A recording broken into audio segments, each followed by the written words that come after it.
হলিউডের ইতিহাসে এমন অনেক সিনেমা আছে যেগুলো শুধু কাহিনীর জন্য নয়, বরং শুটিংয়ের অজানা গল্পের জন্য আলোচিত। 1996 সালে মুক্তি পাওয়া সুপারহিট ছবি রাজা হিন্দুস্তানি তেমনই একটি চলচ্চিত্র। আমির খান ও কারিশমা কাপুর অভিনীত এই ছবির এক বিশেষ দৃশ্যের পেছনের গল্প সাম্প্রতিক সময়ে প্রকাশ পাওয়ার পরে অনেকেই বলছেন এমনটাও সম্ভব।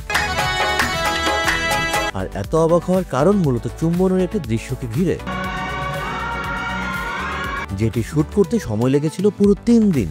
বিশ্বাস হচ্ছে? শুধু তাই নয়, সেই এক দৃশ্যের জন্য পরিচালককে দিতে হয়েছিল 47 বার রিটেক। ক্যামেরার সামনে যখন থাকেন আমির খানের মতো অভিনেতা ও কারিশমার মতো অভিনেত্রী, তখন এতবার রিটেক সবাইকে অবশ্যই অবাক করে। কিন্তু কেন এত ঝামেলা? কারণ শুটিং হচ্ছিল একেবারে পাহাড়ি এলাকায়, চারপাশে তীব্র শীত, ঠান্ডার কারণে কাঁপছিলেন আমির ও কারিশমা দুজনেই। প্রতিটি টেকের মাঝেই কাঁপুনি থামাতে বিরতি নিতে হচ্ছিল, ফলে সেই একটি মাত্র দৃশ্য শেষ করতে কেটে যায় 3টি লম্বা দিন। কিন্তু শুধু আবহাওয়া নয়, আরও একটি কারণ ছিল অস্বস্তির। শুটিং সেটে উপস্থিত ছিলেন কারিশমা কাপুরের মা ববিতা, আর এদিকে চুম্বনের দৃশ্য নিয়ে শুরু থেকেই দ্বিধায় ছিলেন আমির খান। শোনা যায় ছবিটির প্রস্তাব প্রথমে ফিরিয়েও দিয়েছিলেন তিনি, পরে পরিচালক ধর্মেশ দর্শনের অনুরোধে রাজি হন আমির। তবু দৃশ্যটি ধারণের সময় মনের ভেতর সেই অস্বস্তি থেকেই গিয়েছিল।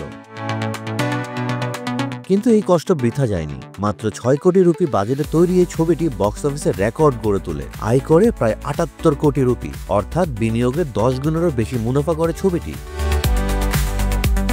গল্পও ছিল দর্শকদের হৃদয়ে দাগ কাটার মতো।